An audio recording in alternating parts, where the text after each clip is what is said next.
What's going down, man? It's your boy, Donnie Houston. We celebrating 3 years of chopping it up right here on the Donnie Houston podcast. Go to DonnieHoustonReal.com right now and get you one of these brand new Choppers t-shirts available in the mono black, tight white, and the gray tape edition. What's going down, man? It's your boy, Donnie Houston. Hey, check it out, man. I got a new job opportunity for y'all, man. Something real live, man. Check it out. If you want to learn how to install the internet cables, or fire alarms, or security access systems, you know what I'm saying? You need a new trade. You need an OSHA 10 or an OSHA 30 safety certification. Hey, man, they got you. Call Texas Training Center and Certifications at 281-962-0659 or simply go to www.ttcandc.com or on Instagram, TDCANDC. You know what I'm saying? They located at 341 Columbia Memorial Parkway, Suite 341E. That's out in Kemah, Texas, 77565. You know what I'm saying? They offer hands-on training for network cabling, low voltage trade, telecommunications, structured cabling, voice and data. Hey, man, all that. Voice over internet protocol, you know what I'm saying? Hey, man, no background check for training, man. Listen, call Texas Training Center and Certifications at 281-962-0659 or simply go to www.ttcandc.com.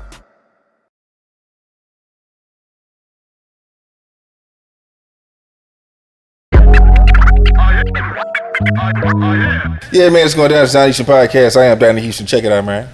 We got a special guest today, man. You know what I'm saying? Wreckshop legend. You know what I'm saying? Representing that Beaumont area. You feel me? You know what I'm saying? Say, man. Tyte Eyez. What's going down, man? What's up, fam? Chilling, man. I forgot. Hey, he's also my cousin too. I forgot to say that too. Yeah. You know the roots from Louisiana. You know what I'm saying? Yeah, so, sure. Starting off was letting it be known that's originally where I'm from. You know what I'm saying? From the boot. You know what I'm saying? Rain, Louisiana, Church Point, Opelousas, all that there. You know, that's fams. All them parts right there. So migrated to Beaumont. You know what I'm saying? 15, 16, something like that. So that's kind of how the music, started. So you spent enough of your time in Louisiana growing up then? Yeah. I could say I was born and raised in Louisiana. I turned a man in Texas.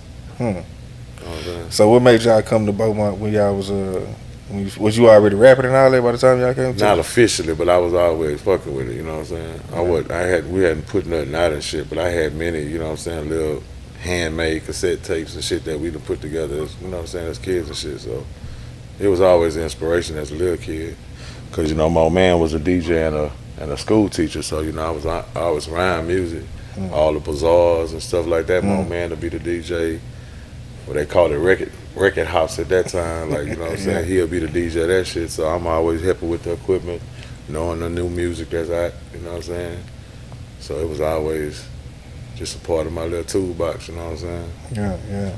So then y'all moved to Beaumont. Is that when you kind of started really kind of getting to it? Yeah, cause that's kind of like what.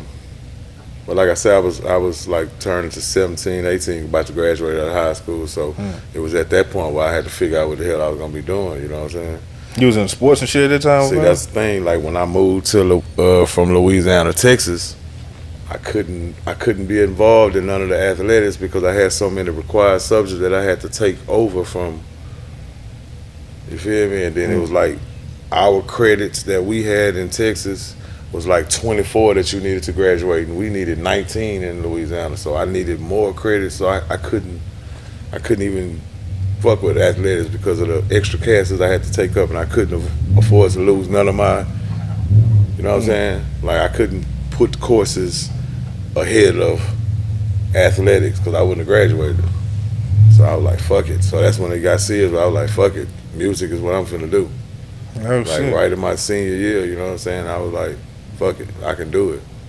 Was y'all already a group, and like did you already know D Reck and Noke and all that? I didn't know D Reck. I knew of Noke D because of Beaumont. They was like the first rap group that came out of Beaumont that really had a, you know what I'm saying?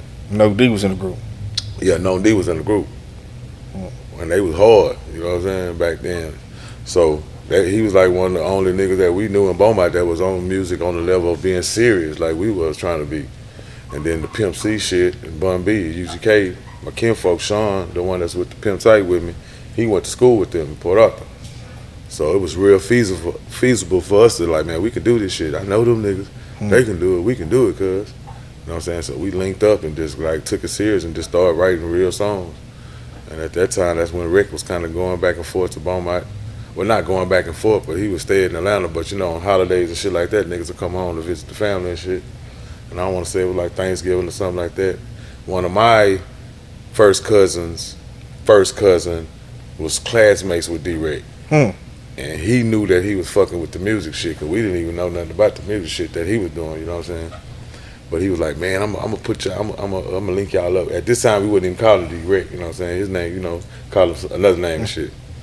So he was like, I'm gonna hook y'all up with him, man, you know what I'm saying? Next time he come down, I'm gonna call y'all niggas, y'all be ready. You can spit that shit that y'all be spitting for us. You know, because we had the hood, like all the hood people that was, they knew we had something, you know what I'm saying? Like they would come to the spot that we was staying in the South End in Beaumont, and they would just hang out all day and just listen to this shit. You know, the whole porch filled up with thug niggas, all kind of motherfuckers just hanging out, niggas lifting weights, niggas selling weed, niggas doing all kind of shit, you feel me? So the streets knew we had something, like, you know what I'm saying? So Rick come down, we spit that bitch out the head, off the top. Back and forth shit, you know. He like, yeah. He smoking this little cigar, some shit, yeah. Shit, y'all need more songs though, you know what I'm saying? We kicked what we had, you know what I'm saying? He's like, y'all need more songs, you know what I'm saying? But I'm gonna be back, you know what I'm saying? We gonna keep in touch, you know what I'm saying? So we kept in touch with him and shit. Next time he came down, we had some more shit. And at this time, we was fucking with Nonk. Like at this time, we had already started fucking with Nonk on beats, because he would make beats too. So he was fucking with us on what we had. So he, you know, he was like one of the niggas like, hell yeah, come over to the studio, we fuck around. You know, this wasn't no money involved or nothing. This was just niggas trying to do it, you know what I'm saying?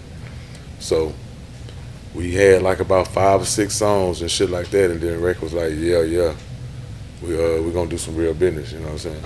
So shit, man, we was like the first niggas like in Beaumont besides know them that, you know what I'm saying, got a record deal, you know what I'm saying? Niggas really actually signed a nigga, you know what I'm saying? And put some paper in the nigga hand, you know what I'm saying? So nigga, we grilled that nigga, we, you know what I'm saying? We go get how much, do you remember how much y'all signed for at that time? Man, I can't really remember, man. It wasn't no hope, you know what I'm saying? It was for us at that time, you know what I'm saying? Anything over 5 racks was more, you know, enough for a nigga to just, you know what I'm saying, do his thing. So, you know, it was some shit like that, you know what I'm saying? Split, you know what I'm saying? 10, you know what I'm saying? Type shit. So shit, you know, we closed, we grill chain, piece of chain, and you know what I'm saying? Get us some weed, nigga, and we start, you know what I'm saying, grinding, you feel me? And continue to write though. That's all we was doing. We wasn't doing no other shit. We was posted up at the spot. The party come to us, you know what I'm saying? We ain't do all that moving around. Cause we knew it was serious now. Let's come up with this whole album. Donnie Houston.